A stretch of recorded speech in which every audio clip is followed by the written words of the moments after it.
What's up, guys? Welcome back to my channel. I know it took a little while since I posted my last video, but I'm back, and with good intentions I'm gonna be posting more videos, especially and specifically about the IMAT. So if you're interested in this topic, stick around, subscribe to my channel, because there will be a lot of things going on.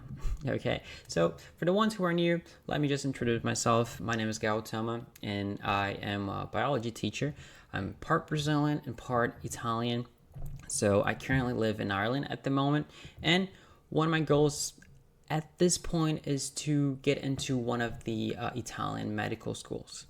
Do that, I have been exploring the IMAT. I have been doing the last exams. I have been searching for some mock tests, and well, as I do that, I'm figuring out there's a lot of things in common, a lot of things that always come up and the same way. So I just want to share with you guys a couple of these things in order to help you to achieve your goals and to better understand how can biology or chemistry or in physics can be approached in these tests. So today's videos, I'm going to be bringing 10 questions. I'm going to try to make this the most dynamic possible. Question that hasn't been applied yet, so it's questions that you could call it a mock test or something. What I want you to do is to try to sort the questions as it goes on your own, and then just jump to the explanation and see if you understood or not. Don't bother to reach out if you don't understand anything. I'll be more than happy to help you out. So let's get into it. Alright guys, so here we are.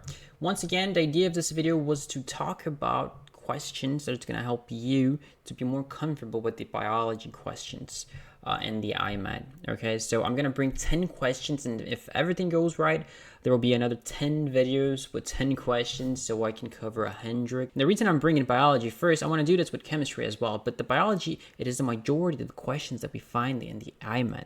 As you guys might know, if not, I'll be glad to tell you, we already have a date for the exam. It's going to be the 17th of September, just like last year, so we pretty much have 4 months ahead of us. Some of you guys might be thinking, oh my god, that's not enough time, but I'm sure all of you guys that intend to do the IMAT has an idea about the topics that are going to be asked. Okay, so the most important thing is to get comfortable with the question they usually ask you, because I have been doing all their previous tests, the Italian ones. I've been searching for mock tests, and it always are the same questions. They just change the way they are asking you. So if you're comfortable enough to answer these questions, you're gonna ace it, because the most important thing is to be able to do that and succeed and be fast, because you only have 60 minutes. Okay, so it's also a speed test. So let's just jump into it. Something before that I want to say is that all the questions that I'm bringing here, they're present in the Ultimate IMAT collection. So I decided to bring them because I really thought it was a good ebook. So you can find it. It's available on the internet. You can buy it. There's over 900 pages just talking about the topics, making a review, explaining. So it's really good. So I decided to bring these questions, and I want to explore with you guys so we can have better understanding. Not everyone has access to this ebook, so here it is. And what else I want to talk with you guys? We'll talk about a little bit some strategies. Okay, the key topics of biology in the IMAT can be seen in this slide. Okay, try to organize them in 6-7 topics. Okay, but I can say that cell biology is one of the is one of the most important one. Last year, you know that the cutoff for medicine this last year was very high compared to the previous years. It was around 60, 55. And a lot of people are like, oh my god, why? Is it going to be like this again? There's a simple reason why it was too high, because the question was very simple. I can say without any fear that 90% of the biology questions was just this topic here, cell biology. Okay, and there's not much to ask about this. There's just a couple of things that you can ask, and then it's just become repetitive, you know. So if you master this topic here, you're good to go. So people just aced it, the biology section, and then the chemistry and the math that made the difference. Okay, I think this year is going to be a little bit more complicated. They're going to be making questions about other topics, so it's very important to have a good understanding about the other topics here. Okay, so cell biology, as you guys know, understanding what is the difference between a bacteria cell and an animal cell or a plant cell. Okay, understanding the organelles and the function of each one of them, especially the mitochondria. This is one of the most important one, and this one is going to also relay on the biochemistry topic here. So when we're talking about biochemistry, it's important to understand the respiration process and to understand the role that the enzymes play. Okay, you can see that they're all connected. When we talk about enzymes, we're also talking about the digestive system. That is part of the physiology. Okay, so they're all connected. I try to break down into topics here, but biology is not boxes. It's just one big box, and you can even go beyond. You can basically bring chemistry into it, because science is this one big thing. Okay, so as more as you can see it that way, as easier it's gonna be for you. Okay, so we're not doing an order here, but physiology, I spoke about the digestive system, but I would say that the most important, there's like 7 systems that it's important for you to know, but the most important are just these 3 or 4: the nervous system, the respiratory system, and the cardiac cycle. Okay, and of course the importance of the hormones on our body. Okay.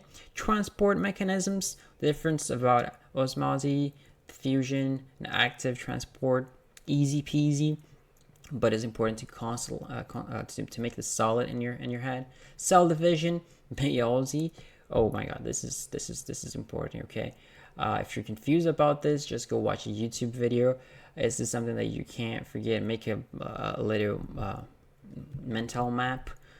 Post it, and understand the difference about mitosis and meiosis. Mitosis is it's pretty much fine to understand, but meiosis is the goat here. Okay, genetics.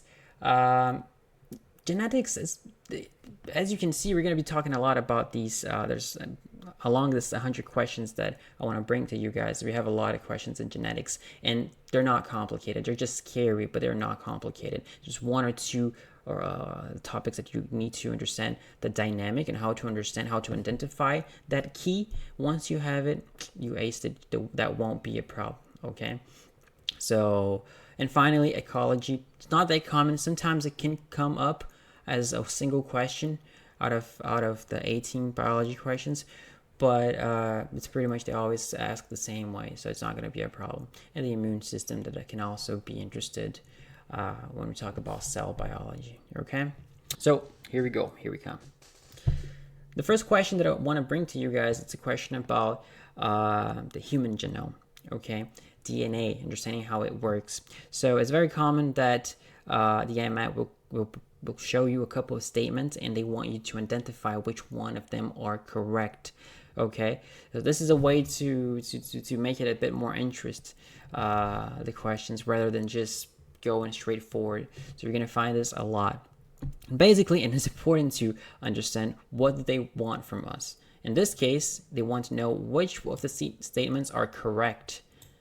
Sometimes they're gonna ask you which ones are false, and I don't know how many times I see this happen. People just go through this too fast, and they don't realize that the questions are asking for the false, and they just do the opposite. So pay attention what the question want from you before starting. Okay, focus and attention is very important in this exam. So the first statement he brings up is that the DNA genome is coded by 4 different bases. It's correct. Okay, I'm gonna show you another slide that can explore a little bit about this. But basically, the DNA it's built by a couple of nucleotides, and these nucleotides can be found in 4 different ways depending on the base, depending on the nitrogen base. Okay, so the first one is correct. The second one say the sugar backbone of the DNA strands is formed of glucose. So as I said, the nucleotide has 3 main structures. One of them is the nitrogen base, the other one is a sugar, and the third one is a phosphate. Okay, this is gonna basically build this molecule, this double Alice molecule. Okay, but it's important to know that the sugar, it is not a glucose. Glucose is a sugar, but it's not the one responsible to build a nucleotide. Okay, and the DNA, it's gonna be the desoxyribose, so that's gonna be the sugar. It's basically a sugar made out of 5 carbons. We're gonna see this later. So the second one is incorrect. The third statement says that DNA is found in the nucleus of bacteria. You're gonna see this statement is so common. You're gonna repeat this many times along the questions, and that's false. Bacteria doesn't have a nucleus. Okay, so they always ask the same question in different ways in different moments. But no, I know you. Most of you guys know this, but just don't mix up and think that bacteria has a nucleus, because they do have a structure that is called a nucleolus that has this name because it's kind of a nucleus, but it's not. Okay, so most of us think that the DNA is just like randomly in the cell, but actually it's concentrated in the middle, okay, by some chemical reactions, but that does not configurates as a nucleus. Okay, so the third one is incorrect. So basically it leads us to the letter A. Only the first statement is correct. Okay, I just want to bring this quick image here to talk about how the DNA molecule is organized. As we were talking about, there's 4 nitrogen bases. Okay, which one is the first one is a thymine, and then we have adenine, cytosine, and guanine, or whatever how you pronounce this. What is very important to take out of this image here is that we are always gonna have thymine talking to adenine, okay, and cytosine talking and combine to the guanine. They're always gonna be together like this, okay? They're like best friends. You're not gonna find them like just swapping positions. You're never gonna find a thymine talking with a guanine, okay? So the way I remember this when I was in high school is that the cytosine and the guanine, they are like, when you look at the first letter, the C and the G, they're kind of the same. They're kind of alike, you know? The C is just a G that missed a little whatever, you know? So the round letters, the round words, they're the one that are together, cytosine and guanine, okay? And then if you keep this in mind, it's easy to understand that thymine and the adenine, they're the ones that are going to talk to each other, okay? Other important thing that you should know, and that has been questioned many times as well, especially I think the IMAT from 2023 had a question similar to that, is that the cytosine and the guanine is going to have a 3 hydrogen bond, okay? There will be a bond between these two bases, and they are going to be built by 3 hydrogen bond, okay? So thymine and adenine will only be 2, and it's good to know the difference between them, okay? Again, I just remembered, I also remember the order, because if the cytosine and the guanine are the most rough, let's say the biggest, the rough words or rough molecules, you're gonna have more hydrogen bonds. I know it's silly, it's stupid, but it helps to remember, okay? When it comes up to practical, like when it comes to what does matter in real life, is that the cytosine and the guanine, because they have more hydrogen bonds, they're gonna be more difficult to break apart. So, and thymine and adenine, it's going to be a little bit easier, okay? So why does that matter? Well, later on in medicine or biology or whatever natural science you decide to study, when you need to replicate a DNA and you know that this DNA has a lot of percentage of cytosine and guanine, that means you're going to have to heat up a little bit more your process in order to break them, in order to read them and replicate them, okay? Another way that coming back to IMAT, another way that this can be asked is, for example, the percentage. Okay, if I tell you that you have 20% of thymine in your DNA, what are the conclusions you can have? Well, if I tell you that thymine is 20% present in your DNA, that means that you also have 20% of adenine, because they were always going to be apart. They're always going to be a pair. Okay, you're never going to find a thymine just hanging around like, oh, you know what, I just decided to be a single one. No, they're going to be together. Okay, so if I tell you there's 20% of thymine, there's 20% of adenine.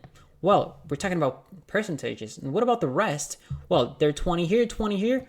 So far we have 40%. What about the rest? Well, in order to complete 100, we're going to need 60%. Oh my God, I'm out of battery.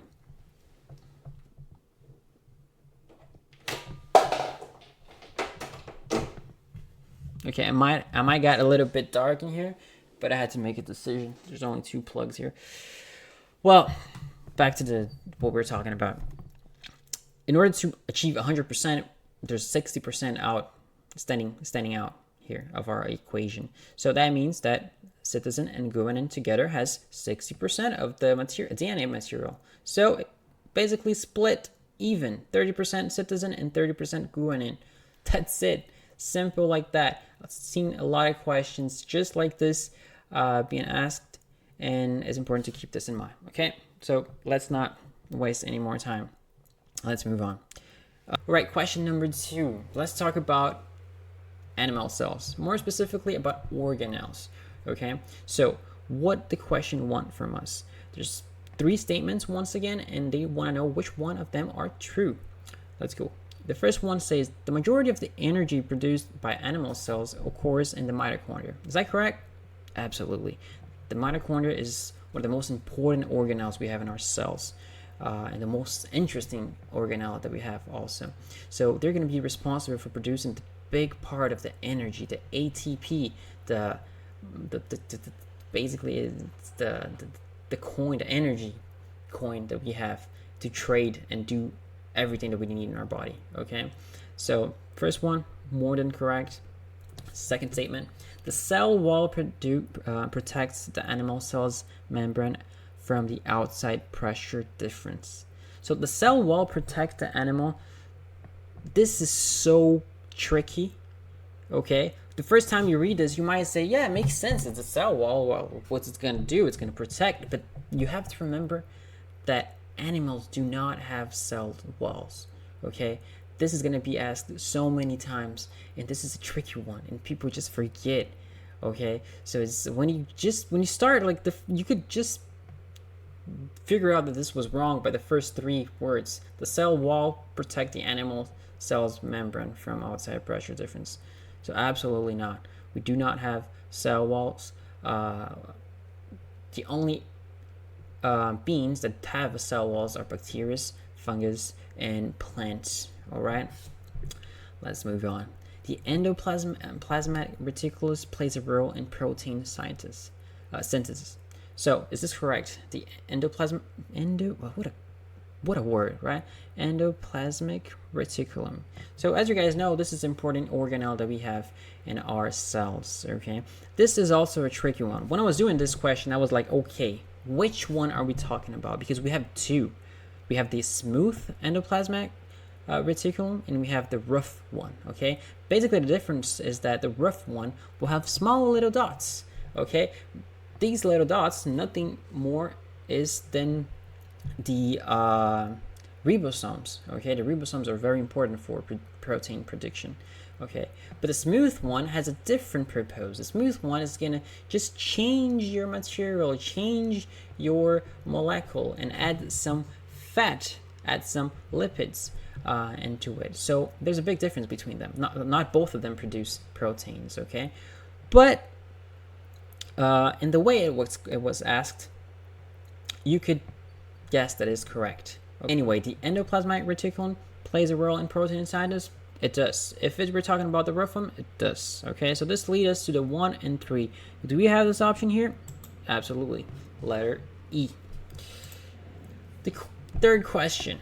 With regards to the animal mitochondria, which of the following one is correct? Another question about mitochondria. Okay, so it's important to understand, what does it do? What is importance? What do we have there? Okay, so the first statement here says that the mitochondria are not necessary for aerobic respiration. What? It's completely the opposite. When we have oxygen, we can do a aerobic respiration and use the mitochondria to produce ATP, and it's a very very good reaction. It gives us a lot of ATP. When we do not have oxygen in the situation, we can't use the mitochondria to produce energy. We're gonna have to do with other process that is called fermentation. Okay, so not correct. The letter B, mitochondria are the sole cause of the sperm cell movement. It's true that the sperm cell does have a lot of mitochondria, and it's important that they do because they're going to need a lot of energy to just move around and fertilize an egg. Okay, but they're not the sole cause. Okay, there's other structures that are responsible for that. The mitochondria are going to give the energy, but there's other structure in the cell. We got to remember that the sperm cell, it's a cell. It does have all the organelles. It has a lot of thing going on there. Okay, so when you see a question like a statement saying that this only the sole reason, or another statement that is common is never, always, you just step back and say, you know what, you don't look reliable. So letter B, out of question. Okay, the next one, the majority of the DNA replication happens inside of the mitochondria. The majority of the DNA replication happens inside of the mitochondria. Okay, our DNA, their DNA, what are we talking about? If it's our DNA, forget about it. If it's their DNA, yeah, they have a lot of autonomy. I told you that the mitochondria are very interesting because they are associated as a bacteria that once got inside of our human cells and went really good and along to our own cells. It was a good relationship between them. Okay, but let's just put this one in standby. Let's see the other ones. The mitochondria are more abundant in fat cells than in skeletal muscles. What do you think? The muscle needs, the mitochondria are important for energy. Which one of these need more energy, the muscle or the fat? The damn muscle. So forget about it. Of course not. We're gonna have much more mitochondria in the skeleton than in the fat. Okay. Well, there's a curiosity. We can talk about this, but let's just move on. Letter E, final one. The mitochondria are enveloped by a double membrane. Okay, so there's nothing to argue here. This is absolutely correct. Okay, so if we had any doubt about this one, forget it. So yes, this letter C wanted us to think that the DNA, the human DNA replication happens inside of the mitochondria. That's absolutely incorrect. So letter E is